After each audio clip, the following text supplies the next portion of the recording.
Bonjour à tous, comme vous avez pu le voir dans le titre de la vidéo, aujourd'hui je vous représente une Audi A4. Cette Audi A4, c'est un import d'Allemagne que j'ai ramené l'été dernier.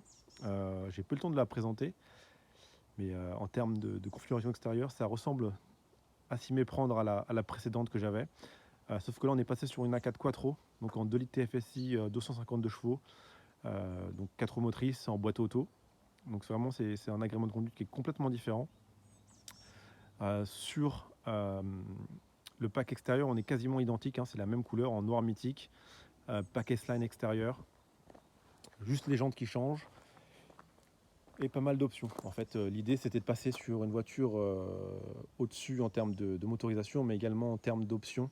Là, on est vraiment pas mal. Je vais faire un petit tour rapide des options et vous détailler tout ça, notamment à l'extérieur. Vous pouvez voir déjà qu'elle est équipée des radars pour avoir le régulateur de vitesse adaptatif. Et donc avec le lane assist, on est quasiment sur de la conduite autonome, hein. Là on est sur du niveau 2. Sur autoroute, elle garde la distance avec les voitures précédentes et maintient la vitesse. Donc vraiment très pratique sur les longs trajets. Donc comme on peut le voir sur la configuration extérieure, on est quasiment identique à celle que j'avais avant. Juste le petit logo Quattro qui change. On va faire un petit tour rapide.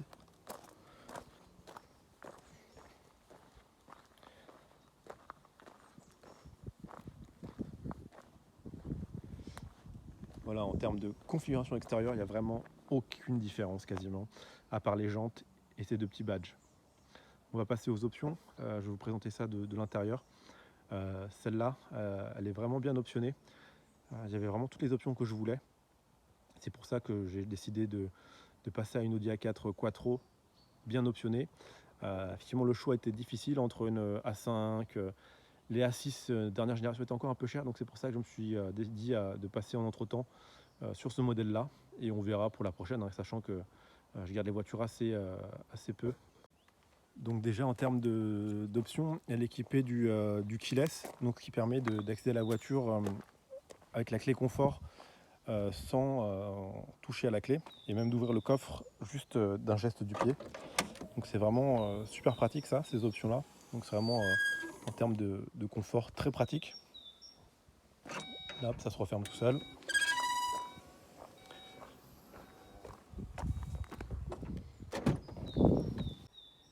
Donc en termes d'options, cette voiture est équipée des sièges à mémoire, donc avec deux mémoires mémorisables qui permettent de régler le siège conducteur à sa guise, et également les rétros qui sont aussi mémorisables. Donc c'est vraiment super confortable, avec toujours les réglages lombaires et puis les positions du siège qui sont complètement électriques. Le volant multifonction S-Line. Cette voiture est également équipée du tout au vent, donc ça c'est une option aussi que je voulais pour l'été. C'est vraiment pratique, on est pas mal parti en voyage cet été en France. C'était vraiment quelque chose qui m'intéressait d'avoir le toit ouvrant panoramique, donc vraiment une option super sympa. Donc en termes d'options, on a toujours forcément ce virtual cockpit avec le MMI+. Donc là c'était les options que j'avais qui étaient déjà très classiques.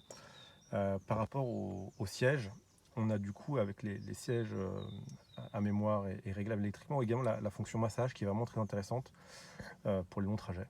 Donc là vous voyez il y a plusieurs menus de massage, donc ondulation sur 3 niveaux, étirement, pétrissage, et puis forcément toujours les réglages lombaires qui permettent vraiment avoir un siège très confortable. En termes d'options intérieures, c'est à peu près tout sinon, hein.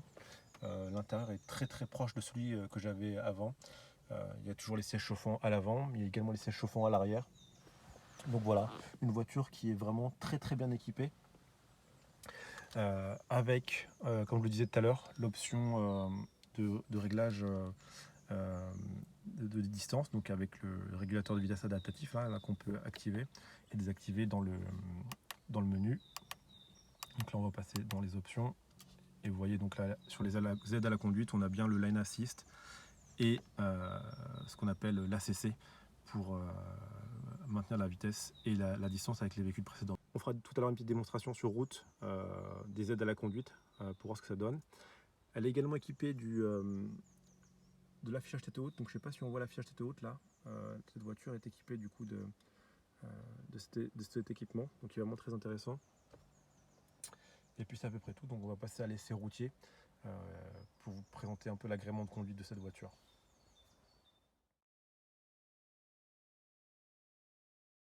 Donc là je vais vous faire une petite démo de launch control. Donc l'idée c'est vraiment de vous montrer la manip.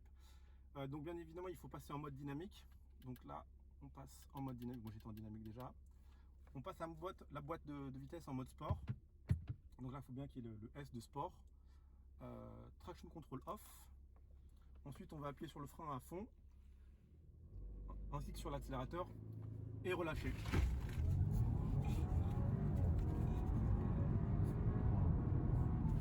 Et voilà pour le launch control qui a annoncé un 0 à 100 sur cette voiture qui fait 252 chevaux en moins de 6 secondes. Donc c'est vraiment quelque chose qui est assez efficace pour une berline familiale, j'ai envie de dire.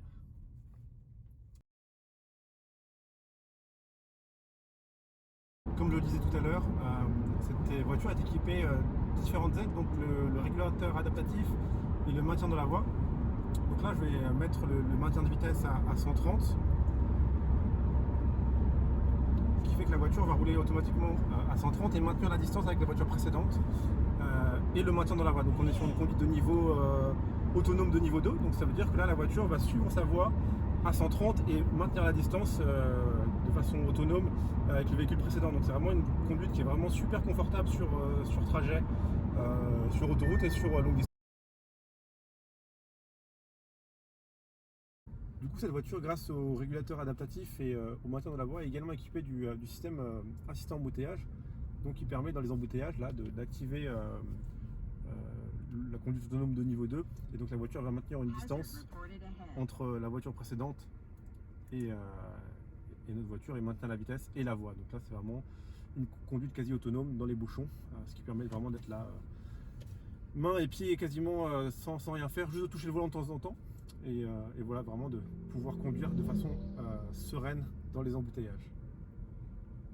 Donc le régulateur adaptatif lui va suivre le véhicule précédent et en fonction des arrêts il va repartir tout seul si on reste moins de 3 secondes. Donc en fait quand le véhicule précédent arrêté reste à l'arrêt plus de 3 secondes, ça se désactive le système embouteillage, donc il faudra le réactiver soit en appuyant sur l'accélérateur, soit en appuyant sur le levier de l'Active Cruise Control du régulateur adaptatif, et donc en mettant un petit coup sur le levier du régulateur, la voiture va repartir toute seule. Donc il y a vraiment possibilité dans les bouchons, j'ai envie de dire, de conduire vraiment sans les pédales et juste avec le levier. Donc là les voitures vont repartir, je vais actionner juste le levier du régulateur et la voiture repart et va suivre le véhicule précédent et reprendre, j'ai envie de dire, la conduite autonome en embouteillage.